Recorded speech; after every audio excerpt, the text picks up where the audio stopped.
Ladies and gentlemen, welcome to the 2021 Mahoney County 9/11 Memorial. So, this is the 20th anniversary of 9/11, and thank you all for coming and remembering that day. At this time, we will have the Catholic War Veterans, Post 1292 of Youngstown, open today's ceremony with a volley.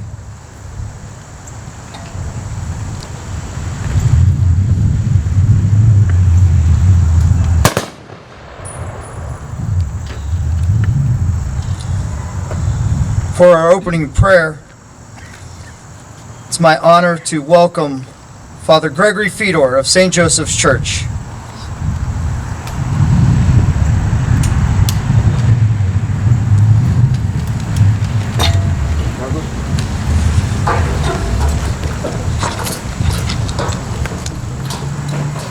Before I begin the invocation, there are 650 families at Immaculate Heart of Mary that would like to remind you that I'm their pastor also.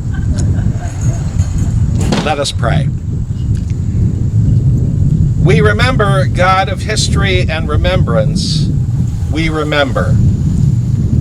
We remember when the towers fell and the lives were lost. We remember the dust and the smoke, the despair and the grief. We remember that sense of vulnerability and shock. We remember the numbness that overwhelmed us as we watched our screens for hours and hours, waiting for an explanation and understanding that never came. We remember. We remember, God of hope and presence, we remember. We remember the heroes, those who rushed to help, who guided the wounded down innumerable flights of stairs, who rose to overwhelm those who held death in their hands. We remember the hours and the days of binding wounds and healing hurts, giving comfort, drying tears. We remember words of support and compassion from nations far and wide. We remember. We grieve with allies today as our allies grieved with us 20 years ago. We remember in part because we see the ripples of that tragic day continue to impact our world 20 years later. And together we wonder if there will ever be an end to violence, to war, to hatred, to death. We remember and we grieve our world's inability to learn the things that lead to peace. We call to you now in our remembrance, God of justice and peace. Give us a will to truly pray that your kingdom may come on earth as it is in heaven. Let the people say, Amen. Amen.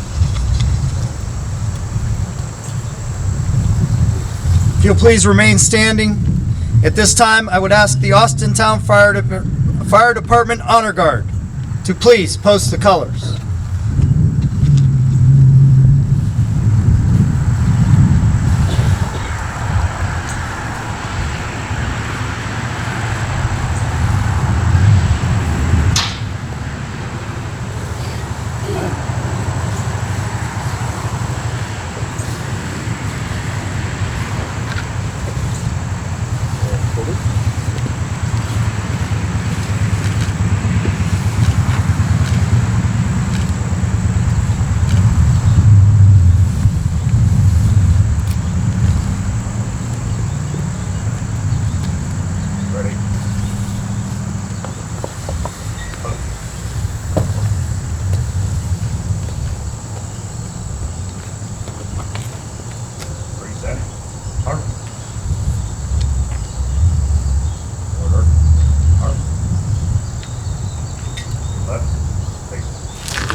If you'll please remain standing. We are privileged to be joined today by Austintown Fitch High School graduate and choir alumnus Anna Marie Jadu, who will sing the National Anthem.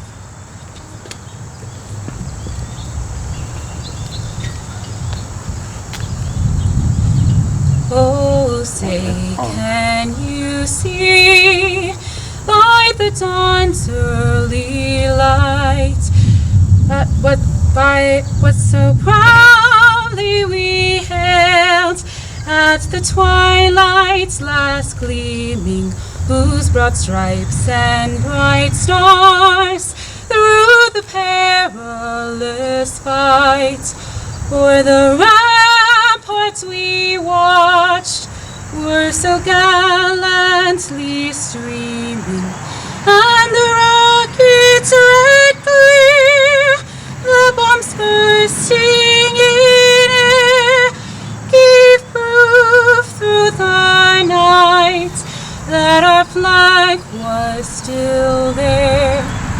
Oh, say does that star-spangled banner yet wave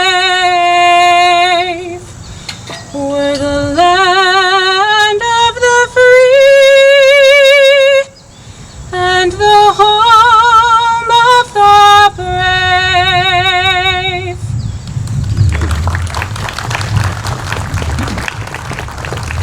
Thank you, Anna.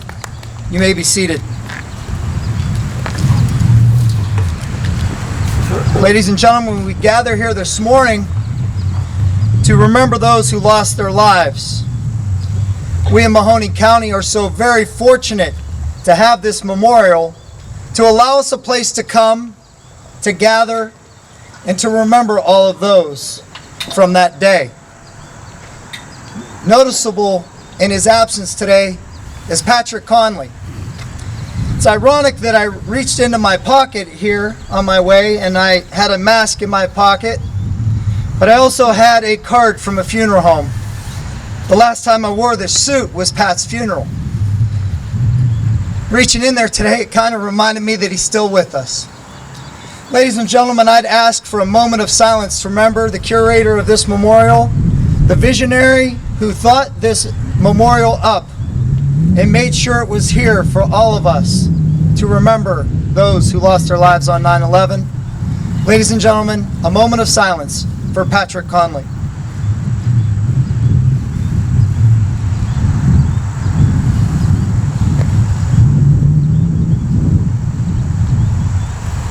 Thank you.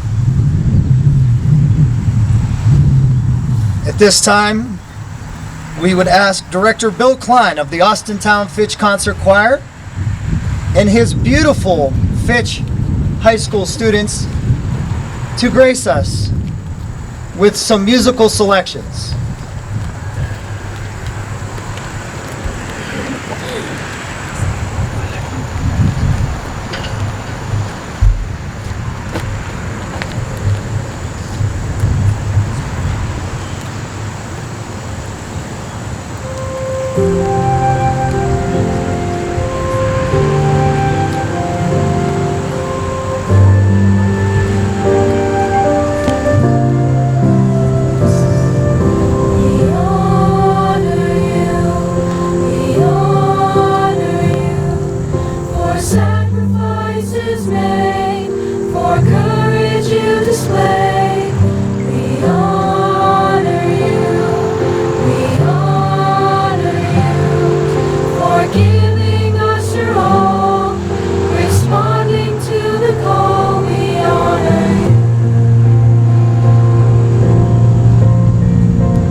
For sacrifices made, for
just my children and my wife. I thank my lucky stars to be living here today, 'cause the flag still stands for freedom, and they can't take that away. No, they can't take that away.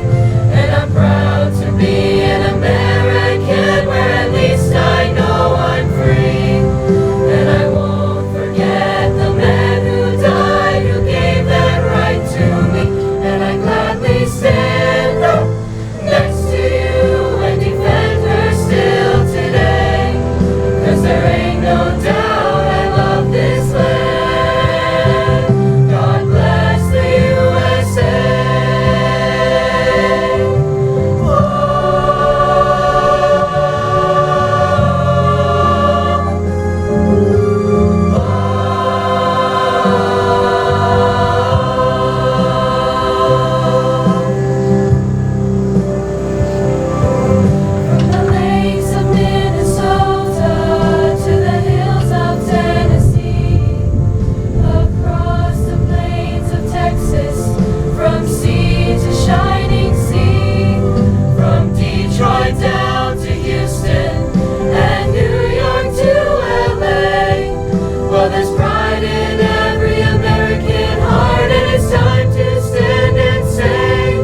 Thank you, Director Klein, and thank you to the Austintown Fitch Concert Choir for those beautiful selections. At this time, we would welcome Chaplain Mike Smith of the Austintown Fire Department for the Firefighters Prayer.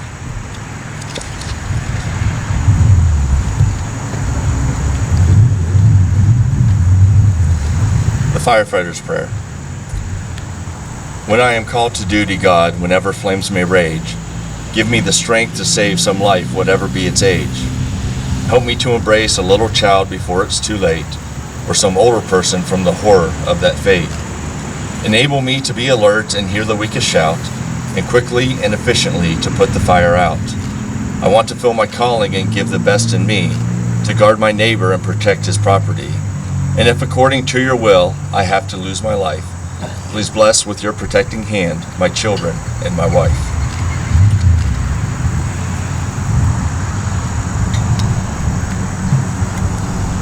I know we've mentioned it about Chaplain Smith before, but I think it's appropriate to mention it today when we find it so tough to find members of law enforcement or people to go into the fire service. Talk about somebody who, one, was called to God and acts as a pastor here in the Austintown community, but he became the chaplain of our fire department and found a second calling and is now a full-time firefighter with our department. Mike Smith, ladies and gentlemen.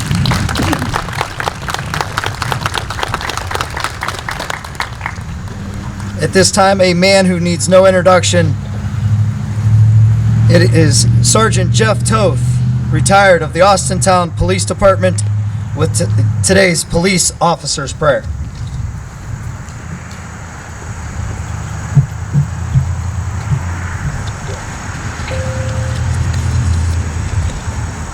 Dear Lord, be with me on my beat, this day and every day. Grant that each weary block that I patrol may ease a brother's way. Let me be kind to the old and the young, and be strong. Let me triumph over those who act are cruel and wrong. And if according to your plan I am to lose my life, please bless with your protecting hand my family and friends.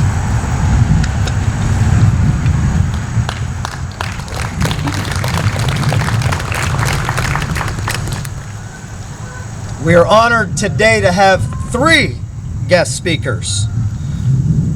The first is a man that I am proud to say works for our Austintown Police Department. In times of terror, there were many opportunities through Homeland Security for training, and Lieutenant Mark Skowron took it to heart. There is not an event that goes on in this community that I do not know that the safety of the community is put first.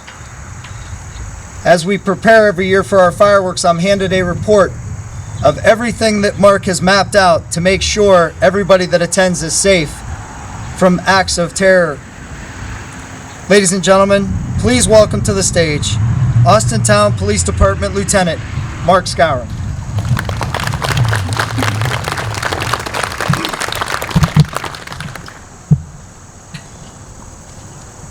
Listen. Just listen. Listen for the words of our brothers and sisters who we were lost 20 years ago today. As Americans, we mourn them, although we have never met. Listen for their voices on the wind. They call to us, asking for little, asking us to remember, asking us to shield the legacy of their voices, voices silenced by swift and terrible fate. They beckon to us still. Listen to the voices of the brave firefighters, EMS, and police officers. The 343, the 37, the 23. They ascended into the tower to save their fellow men, as they had sworn to do, standing firm against smoke and flame. At that terrible moment, realizing that death was near, they called to each other in the dark, crying out to each other as only people who have shared danger and fear as comrades, not worrying about themselves, but of each other, knowing in those horrible last seconds that they would die. They perished together as heroes. Listen to them call to you. Commit their voices to your memory. Do not forget them. Listen.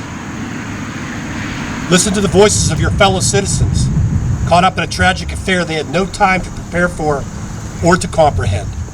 Many dying instantly, many choosing to jump to their deaths to escape the smoke and flame. Untold stories of bravery and selflessness among ordinary citizens, stories we will never know. Imagine them now and heed their voices. Listen. Listen to our military men and women at the Pentagon as they were attacked, standing strong to help each other, giving us all an example of how the great military operates at a crisis and prevails. Listen. Listen to the sound of our first warriors in a fight against terrorism. Ordinary men and women who banded together in a fighting force to stop the evil from visiting many others on the ground, wresting control away from the terrorists and preventing untold loss of life at the Capitol. Hear the voices of those ordinary citizens, galvanized into simple words and actions. Hear Todd Beamer's voice, full of resolve. Are you guys ready? Let's roll. They beckon us with wind chimes at the Flight 93 Memorial. The resonating tones say, never forget. Listen. Listen to our generation of men and women who joined the military to defend our nation in a time of great turmoil. The wounded warriors who either gave their lives or still carry physical and emotional scars with them. Listen to their silent call for help and do not forget the great sacrifices made. The covenant we have with them as we did our past veterans. Their spirits command us. Do not forget. Listen. Listen closely to the voice on the wind of a great patriot who took the responsibility to build this place of remembrance and honor. Close your eyes. Listen for the sound of his heartbeat at this place. Our friend Pat Conley inspired us. Listen for his voice, calling us, commanding us not to forget. How long will we continue to listen? How long will we remember? How can we as Americans honor our fallen? We can begin each day with resolve to guard and protect our nation, to band together as we did on 9/11, to make certain that we always remember that first and foremost, we are citizens of the greatest country in the world, and remember the sacrifices of those who have made this possible.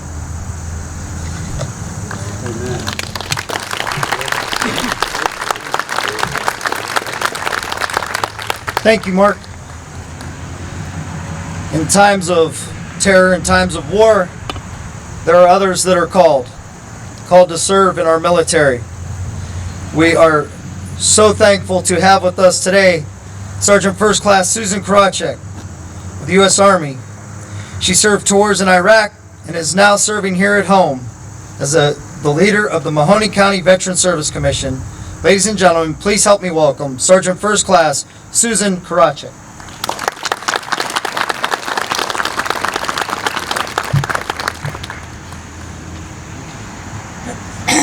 Good morning, ladies and gentlemen. It is a privilege and an honor to be speaking with you on such a solemn occasion at this memorial. 20 years.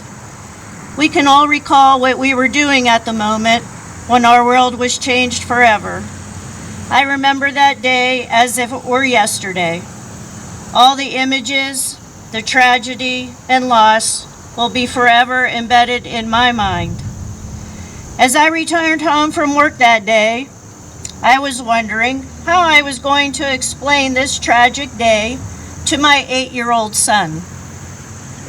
His father and I were both in the Army, and I knew one of us, or possibly both of us, could be deployed to war. His teachers at his school had explained to the class what transpired that day. I wasn't quite sure if he quite grasped the tragedies of that day and the magnitude of the events that just unfolded. His father had been deployed previous to 9/11, and I was responsible for being mom and dad. Some days were good and some days were not so good. But we became even closer to each other during those times, and he was my little buddy. Well, in December of 2003, my unit had been called to serve in Iraq. This was the most difficult time in my life, having to say goodbye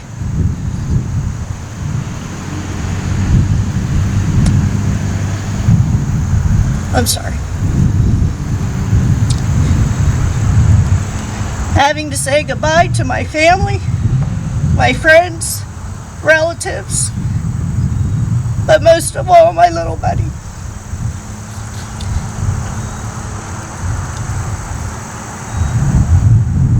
Not knowing if I would see him again, because the future was uncertain. I had a very strong and supportive family that raised my son in my absence. The many cards, letters, and care packages from him brought a smile to my face while in Tikrit, Iraq, which was a war-torn country and a people that didn't appreciate and treasure life as we do. After serving a year in Iraq, I had lost a few comrades, but they were more like friends to me. I would often sit at breakfast with one of my lieutenants, Lieutenant Wilkins, a platoon leader from one of our sister companies. After breakfast, we parted ways to begin our duty day, like so many days previous to this one.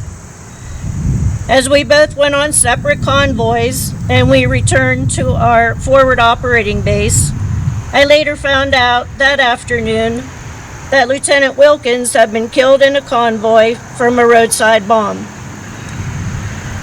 The meaning of life is so precious to us, but never more than when you are in a foreign land fighting to defend this great nation.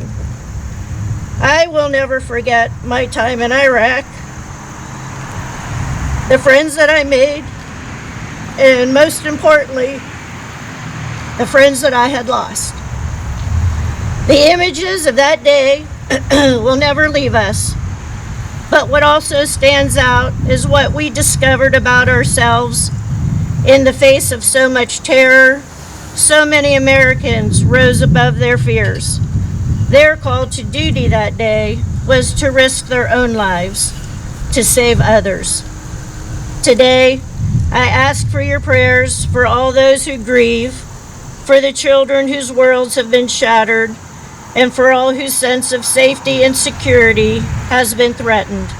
And I pray they will be comforted by a power greater than any of us. This is a day when all Americans from every walk of life unite in our resolve for justice and peace. America has stood down enemies before, and we will do it again and again. None of us will ever forget this day, yet we go forward to defend freedom and all that is good and just in our world. God bless you. Thank you.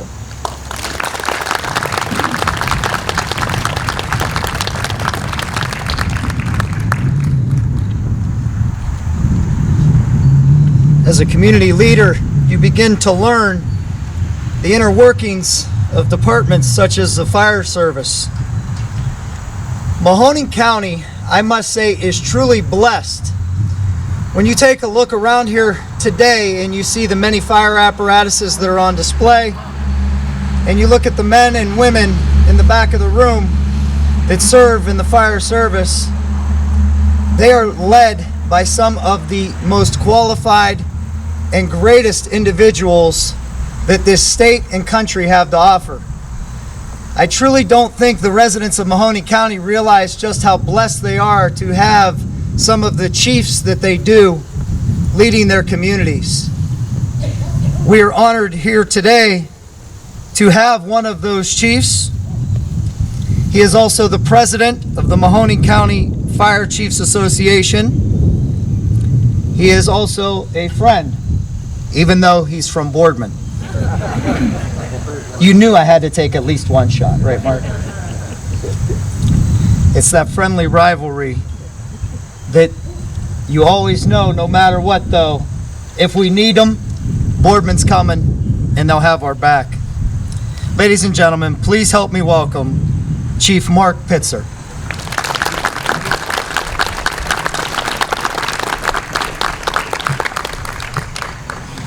Good morning, everyone. I want to first start off by saying that I am humbled and honored to be here with all of you today. And I want to thank the 9/11 committee for giving me this opportunity to share some words with you. Over the last few weeks, I've been trying to write a speech, and I didn't want to have a cookie cutter speech. I didn't want to come out here and say, the same old sentiments as everybody else. And I was struggling with what to say in a perfect way. Last night I said, forget all that. I'm not going to be perfect. I don't want to be cookie cutter, and I don't want to come in here and read from a card. So what I want to do is speak from the heart, live in the moment of today with all of you, and talk to you and bring you on a journey. So I want you to walk with me here and imagine that you are a firefighter. And I want to put you in a position of an ordinary firefighter in a normal day as you head to work. It's September 11th, 2001. You get up, you're getting ready for work. You're a battalion chief for the city of New York City. Your task, your duty, is to lead a team of firefighters in Lower Manhattan. You head to work like any other normal day. You get to the station, grab a cup of coffee, you start to do your duties, check in with your crews, make sure everybody's accounted for, your crews are ready to go. Your guys are out in the apparatus bay, they're checking the rigs, making sure they're squared away, like we do every single day. The bell hits just after 8 o'clock in the morning, and you're dispatched to a gas leak in the sewer system in Lower Manhattan. You respond with your team of firefighters. You arrive on scene, as firefighters often do on fire grounds. I got to say, low risk emergencies. We're talking, we're having a good time. Yes, we're checking the gas leak. We're monitoring the air. We're trying to find the source of the leak in the sewer system. And you hear a sound of a jet engine. And you look up and you see a plane thrust in the side of the North Tower. Imagine that's you. Your task, your responsibility as a battalion chief, first due officer, is the safety of those people inside that building. That happened to Battalion Chief Joseph Fizer. He was the first battalion chief on scene, and he is the reason why many people are living today. I admire this gentleman. I have researched some of the things that he did. His initial alarm response and FDNY's response was in seconds to ground zero.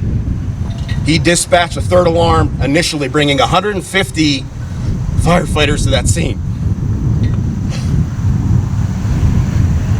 You arrive at the scene, you walk in the lobby of the North Tower. You're in charge. Those firefighters are coming up to you, and you're sending them to the worst incident of their life.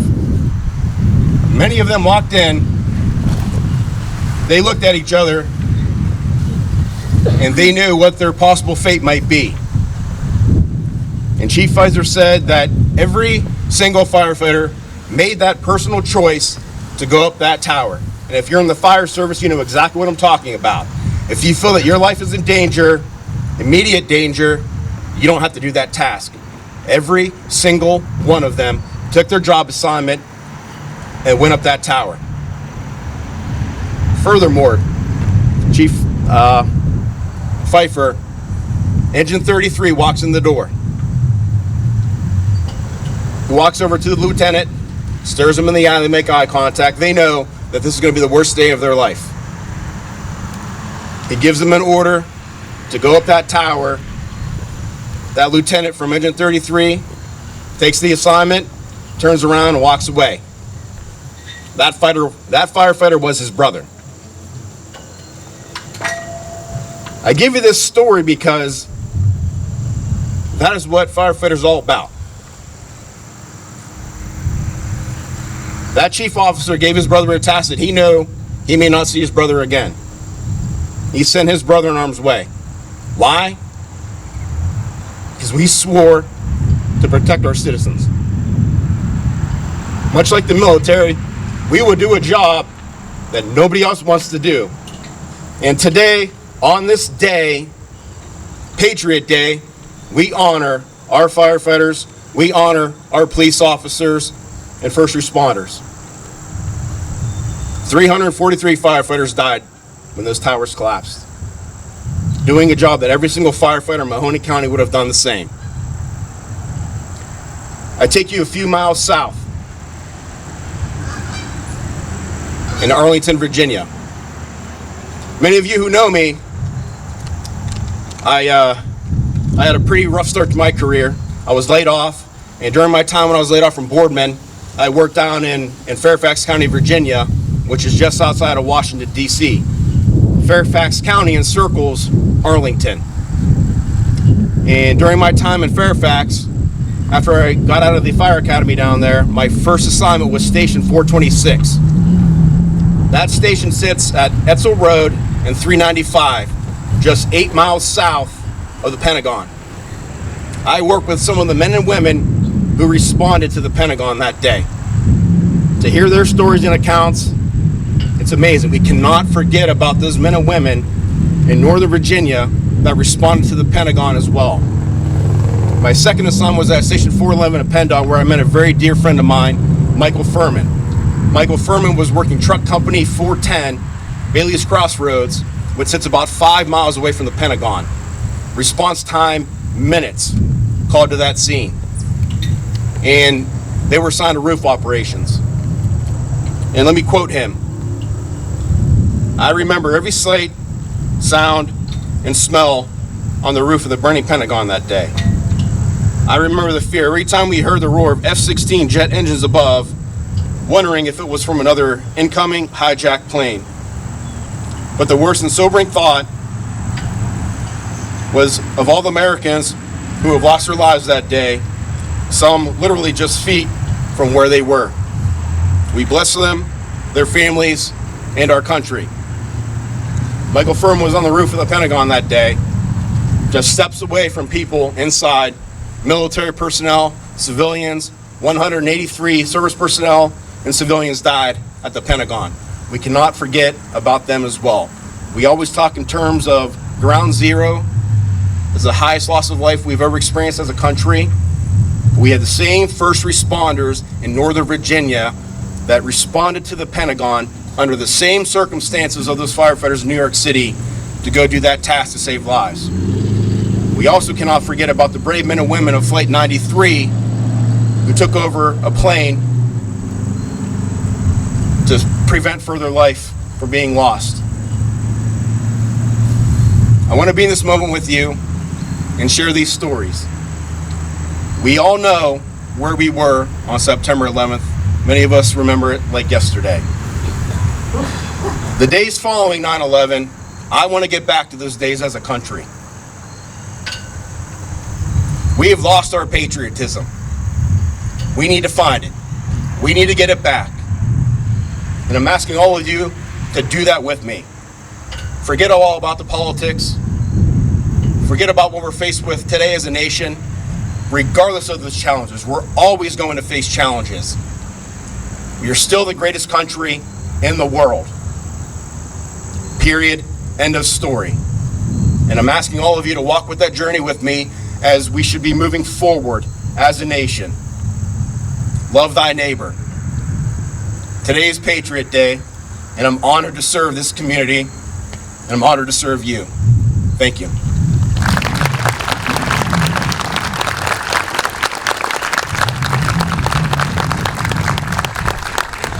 Ladies and gentlemen, I ask you one more time for a round of applause for our three speakers today.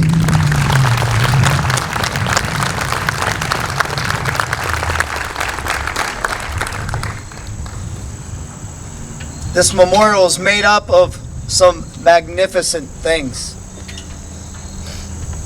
Their stories of how they got here are quite, they are quite the story. They're quite ironic. Some of the stories Pat shared of him and Sam going to get those artifacts and how they got here and how the members of the committee placed them here.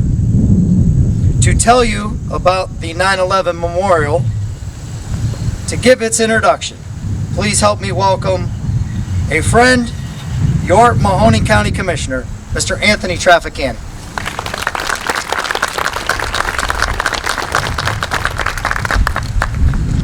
Good morning, everyone.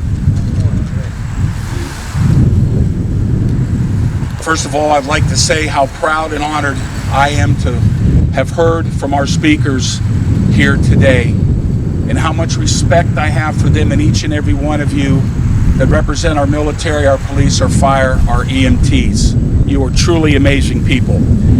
You know, the old proverb says that time heals all wounds, that over time, pain and sorrow will somehow dissipate, and we shall forget basically the tragedy which has happened. Well, I'm here to tell you that 20 years ago, the stains of that day remain on the minds and the social conscience of this country, and we shall never forget. And that's why I say God bless our country and God bless our military. Thank you for allowing me to preface those remarks. To Sam Swagger, thank you, Sam, for having me here today to talk about this beautiful memorial. Not only are we here as a somber occasion for those who died at 9/11, but we're also here in the somber mode for my dear friend Pat Conley. And this is truly emotional for me because I've known Pat most of my life, and I've known Sam Swagger most of my life, and I remember when these gentlemen started talking about doing this memorial many, many years ago. This memorial is the vision and dream of Mr. Pat Conley, and I urge every single one of you to take a walk through here and see the beauty that this community and this township have done to memorialize the 9/11. As you can see, Pat has put a lot of thought and hard work into advising this. There are 2 I-beams as you enter into the facility here, and they are floor joists from around the 91st floor of the Twin Towers. Truly amazing. The chapel here to my right is a non-denominational chapel. The gazebo is one of a kind. It is in the shape of the Pentagon, representing the Pentagon tragedy on that very day. The stones are the artwork of a local artist by the name of Ray Simon, which represents the firemen, Pentagon on my right, and the police, Flight 93 on my left. The 2 pagodas, my left, to the back alongside of the policeman's walk. The first one is to honor Flight 93. And you heard one of our speakers say today about let's roll. This urn contains soil from the crash site in Shanksville, Pennsylvania, along with a brick for all the heroes of Flight 93. Farther back, you will see 4 sandstone blocks from the crash site on the Pentagon. These are amazing artifacts, ladies and gentlemen, that were retrieved by Pat Conley and his organization. The trees alongside the creek were planted in honor of those heroes of Flight 93. All of these items were gathered by none other than Mr. Pat Conley, which took a lot of red tape that I know a lot about. And you can thank Pat for this memorial. Just briefly, I'd like to say Pat always sat over there.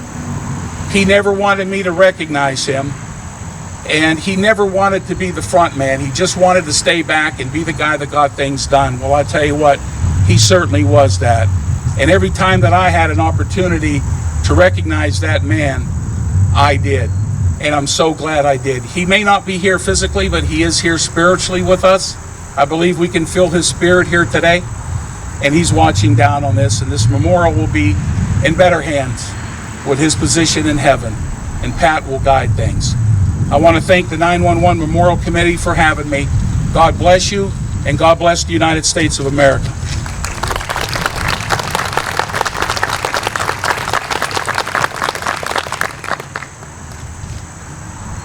This time we will have musical selections played by Derek Sullivan of the Still Valley Pipes and Drum Corps.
For the reading of the times of the strike, once again, Commissioner Anthony Traficant.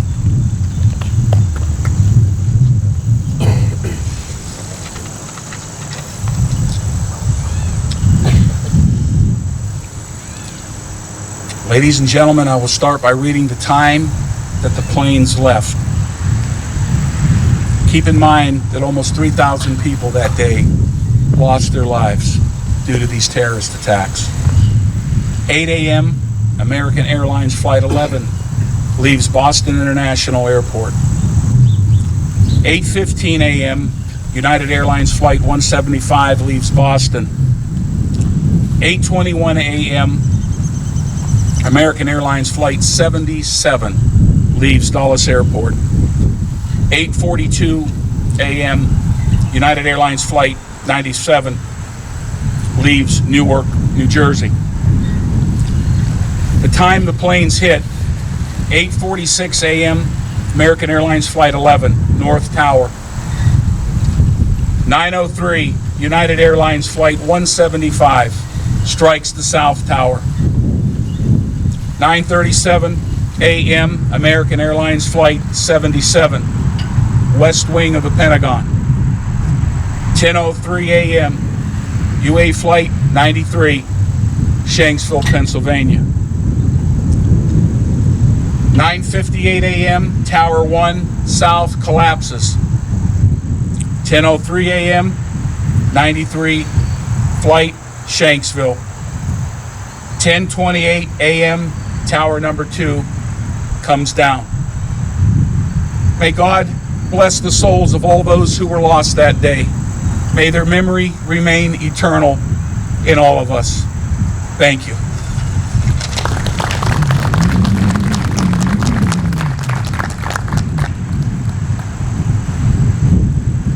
This time we'd ask that you please stand as the Catholic War veterans present us with a 21-gun salute, followed by the playing of taps by Austintown Fitch High School orchestra teacher Mark Pepino and Gail Reedy of American Legion Post 301.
If you would, please remain standing as we have our closing prayer by Father Gregory Fiedler.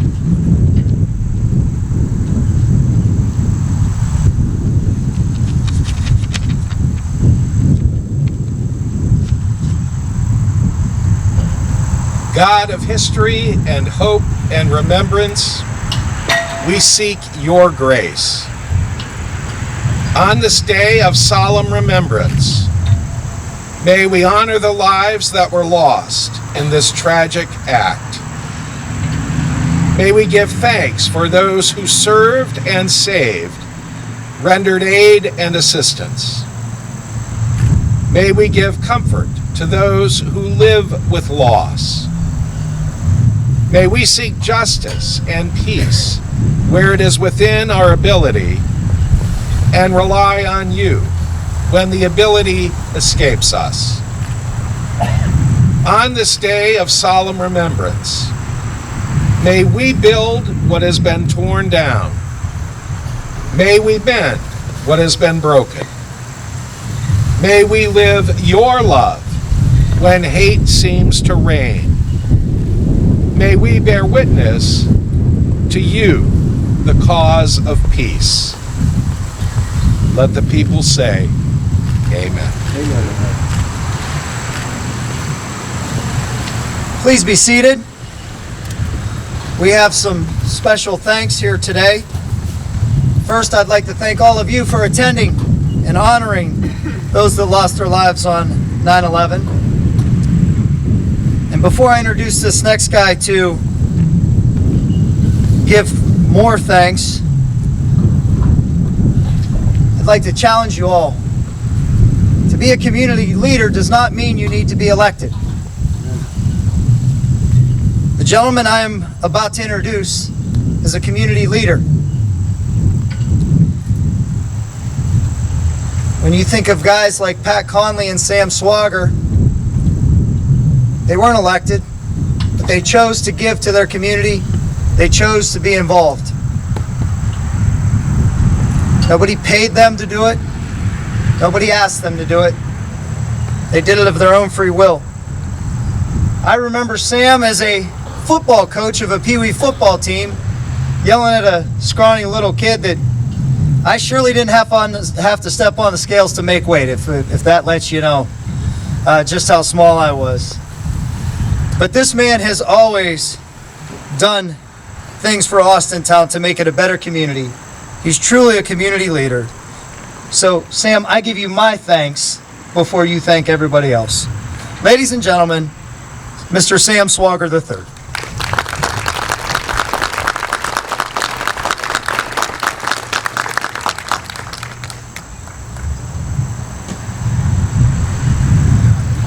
Good afternoon, or good morning. Before I even open up, any members of Mr. Pat Conley's family here? I know his daughter wasn't feeling well, she couldn't make it. I thought I saw his brother Bob. Where you at, Bob? He's back there. Mr. Conley, well, I call him Pat, but not only Pat, but his family was here all the time. His brother Bob worked at GM, I worked at GM, Pat worked at GM. We're all union guys out there. I've known Pat for 40-some years. But Pat was kind of like when I got drafted, Pat drafted all of us. His brother, his daughter, and other members of the family, and Bob up here all the time. I'll try to get through this. Mr. Conley was born on February 26, 1937, passed away June 17, 2021. Pat spent the last 19 years, 20 years up here. Once it was dedicated, he spent almost every day up here.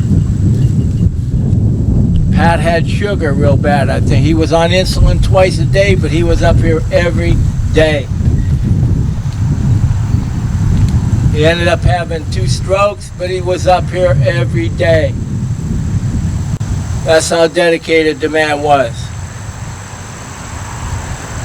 When Mr. Conley passed away, and then my younger brother passed away, part of me passed away. I will never ever be able to fill Mr. Conley's shoes. Never. I mean, I've been up here the last 3 months, and I just seen what he did up here. I'd come home, my wife would look at me, I'd go down to Legion, I was like half the man. This place is a lot of hard work, a lot of dedication. And Mr. Conley, this was his dream. It wasn't long after the attack that he started talking about doing something. Went and looked at a couple different sites, found, and then finally the township donated this site to him. And as you've heard from Mr. Traficant, Pat went around and got something from each site. He wanted something from everywhere. Took a lot of years to get the stuff, a lot of paperwork, a lot of government people, but he did it. I remember when we went to New York City, me and Pat and his brother Bob in a cube truck to pick up the towers, the 2 I-beams. People looked at us coming down the turnpike with a beam sticking out the back of the truck asking what it was. And when we told them, but the only bad part about that trip was Pat went through the, never got a ticket to go through the turnpike. So when we got off, we had to pay the whole route. He just kind of drove right through the gate. But Pat was not only a great community person, he was a great union steward out at the plant. People meant everything to him, whether it be working at General Motors, representing them, or here. He was a United States Army veteran. His family, they were divided up when he was younger. He was brought up in the orphanage in Pittsburgh, as well as members of his family. But this is what came about with this gentleman. He is my hero, and he always will be.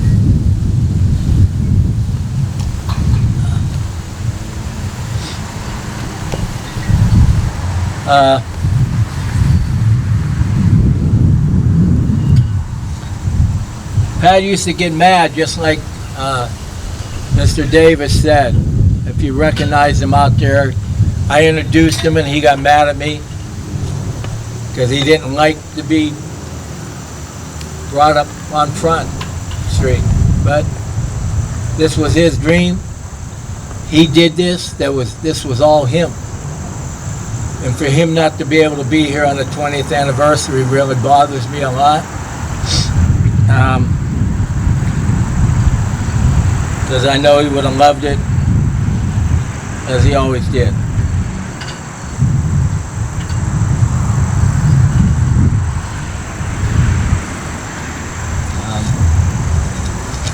I'll try to move along here. This place will never go unattended. We reformed the committee. I got Mr. Davis as the co-chairman. We got members of the committee. Would you stand? You're here. Whoever's on the committee, stand or come out. We got about 8 or 9. Katie, Lieutenant Skowron, Bob. Anybody else wants on it? I already got one gentleman who wants to be on it. So the more the merrier, man. We need all the help we can get. We're not getting any younger. I turned 73. I'm just glad I got a wife that's only 63. So, but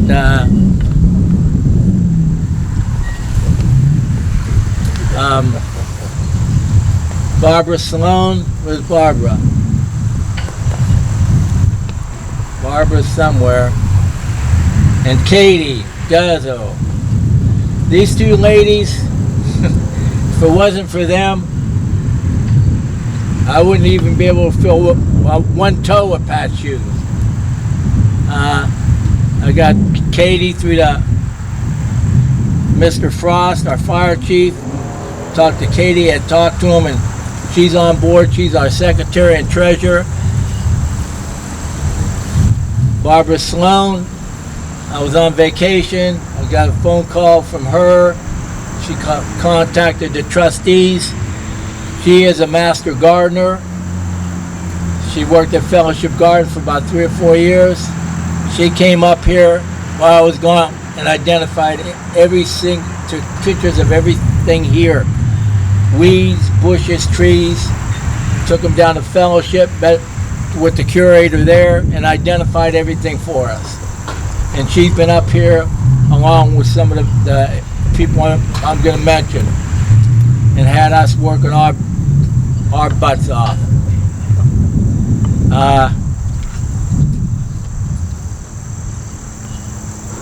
Mr. Bob Kirshner, Tony Crespo, Tony Viano, Doug and Gracie, Waylon, Steve Kent, who as a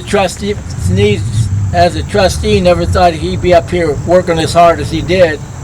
But Barbara had him pulling ivy for 3 days.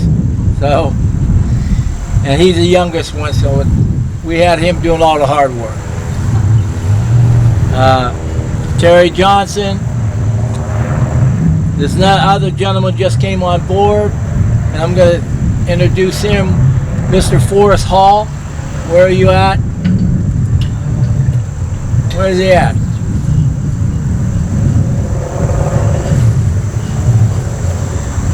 You have to come up front, my friend.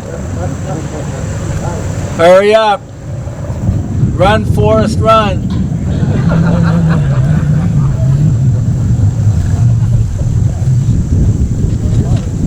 I'm just going to introduce you because I know how you are. Mr. Hall, United States Navy veteran. On that day, 2001, September 11th, Mr. Hall was the Master Chief working at the Pentagon.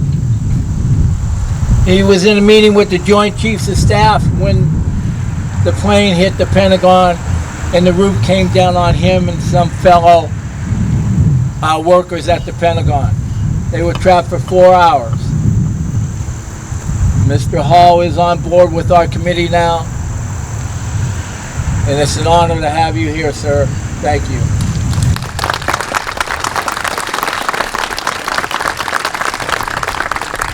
You may sit down now. I'm gonna run, okay? That's right. He's a great gentleman, and he's done a lot up here, and he went through a lot. Brendan Don Jordan. I finally got the individual back from Louisville, right? They're over there, and they redid this beautiful truck, 293, fire department in New York. They got it from New York and redid it, and we're honored to have not only them here but the truck also. And they did a fine and outstanding job. Thank you very much.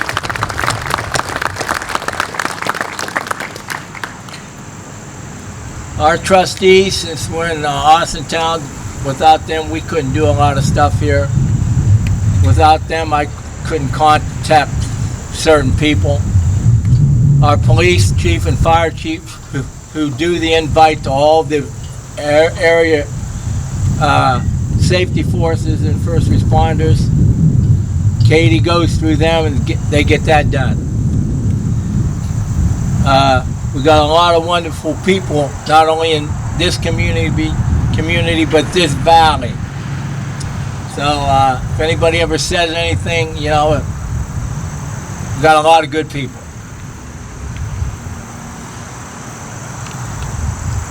Austintown Fitch High School, the athletic department, who's 200% with us. They bring over the bleachers, they come over and help us with anything we do.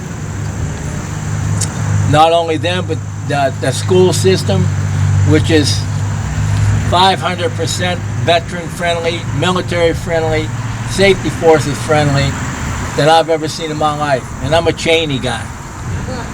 Yeah, me and my wife. But they are. This wonderful concert choir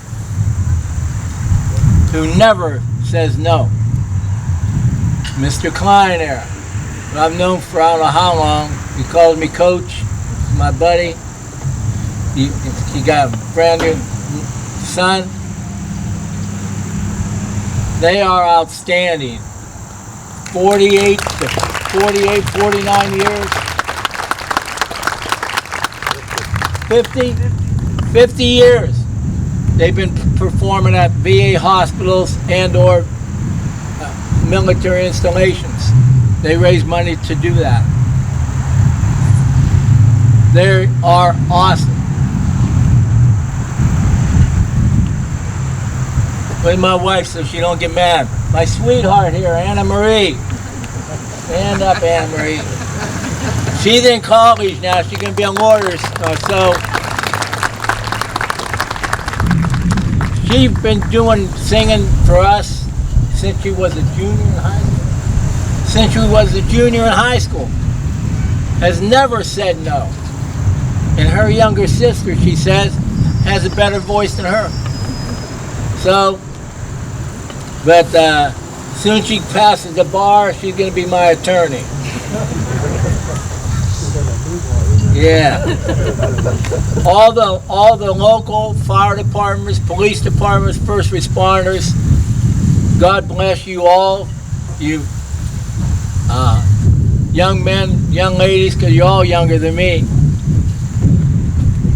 for what you do every day.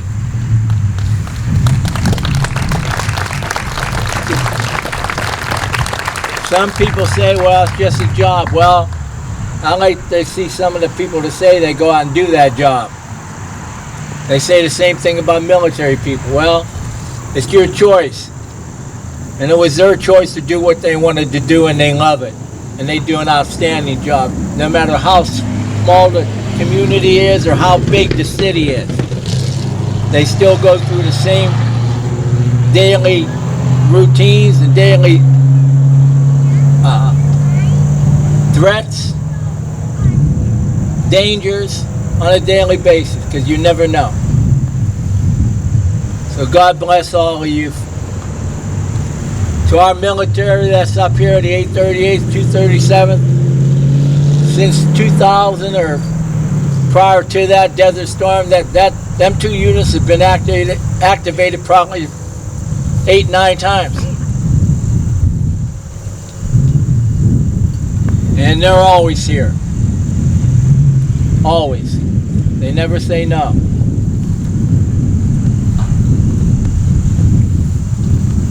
Our veterans groups here are always here. They always show up. The invite's out for all of them. But I see, you know, these faces I see, I know they're going to be here. And to all our veterans out in the audience, and anybody serving now, God bless you and thank you, and welcome home.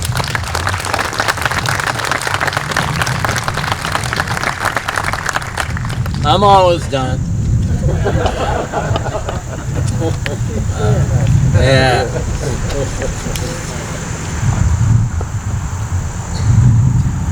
To the Girl Scout Troop, 899. We got them here. And they always come if I ask them. We got Peyton Smith, Olivia Anderson, JC and Michaela Berry.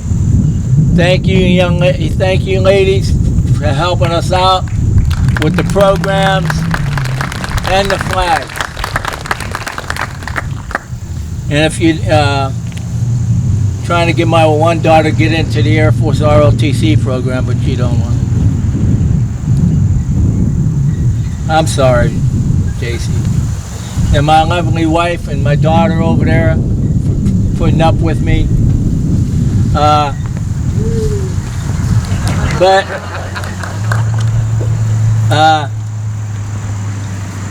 You have to understand this community and these kids in this community, as well as others. People talk about them. Well, they don't talk. They say things. They're not involved. They don't know. These kids know more than what you think they know. They probably know more about the state of Ohio, the flag, our flag, than most of you adults do. Because we, as a Legion, do a program for the second graders and the fifth graders. And I'm here to tell you, they do know. And these young men and women over here, they do know. They see it when they go visit the hospitals and the military. To our Austintown, our color guard, thank you. Mr. Markham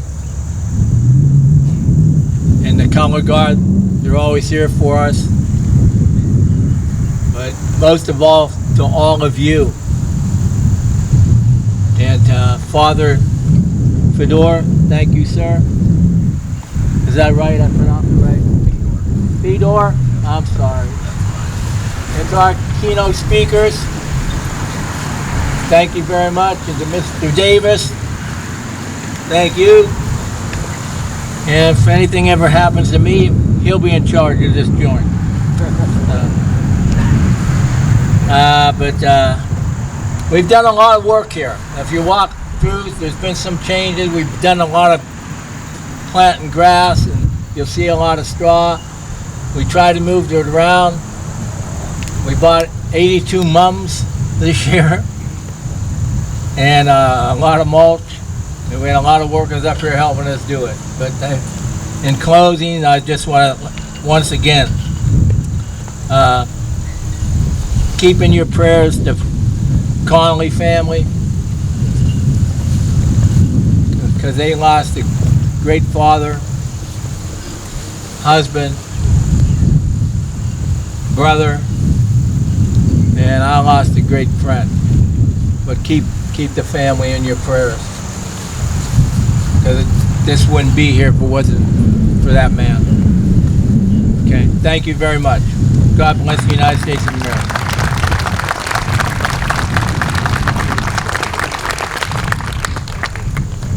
Thank you, Sam.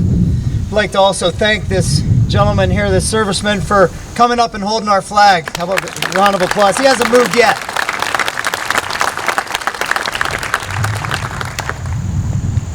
So I'm going to add a little more humor to a somber ceremony. I'm going to share one more Pat story with you, since he told the story of Pat on the turnpike. Right after Pat's death, there was concern for the safety of the memorial, obviously. Wanted to make sure everything was secure. And former trustee Lisa Oles came into town, and she had known things that, you know, of course, because she always kept in contact with Sam and Pat. And she knew that Sam kept a lot of his paperwork of the memorial and also all of his tools for the memorial in the shed. So she wanted to make sure everything was secure and locked up. So she went over to the shed, and she gets to the shed, and in the shed is a screwdriver to keep the door closed. That's the definition of a Pat lock. He was quite the guy. So I told you to be a community leader, you don't have to be elected. So I ask you as you leave here today, what are you going to do to help your community? What are you going to do to help to remember those that paid the ultimate sacrifice on that day? There's many things you can do in Austintown, Boardman, Canfield, Ellsworth, Jackson, Milton, to be a part of your community. Whether it's an organization like the Rotary, the Junior Women's League, which we are so blessed to have here, the 9/11 Committee. This is not the Austintown 9/11. This is the Mahoney County 9/11. Join an organization. If you can't join an organization because you're physically unable and you're financially able to, donate to one of those organizations. Find an organization in your community like those that give back through scholarships to our young generation. Much like Sam said, that was part of my calling to public service. It's because I looked around and I saw people putting on fireworks displays, putting on parades, and doing things of that sort. And I said, well, I was blessed to be raised in this great Austintown community. It's going to take a younger generation, people like me, to step up and do those types of things to make sure that our younger generation has that. Encourage your children to come to these events. Our students of this era were not alive when 9/11 happened. Two of our teachers earlier this week brought over classes from Austintown Middle School to this memorial, and they got a lesson about 9/11. It doesn't take being elected to be a community leader. Each of you could be a community leader. Please remember those people who gave that ultimate sacrifice by doing something in your community to remember them. Thank you all for attending. Please, there's coffee and donuts still available. Enjoy those and enjoy some fellowship. And once again, thank you for being here. God bless America.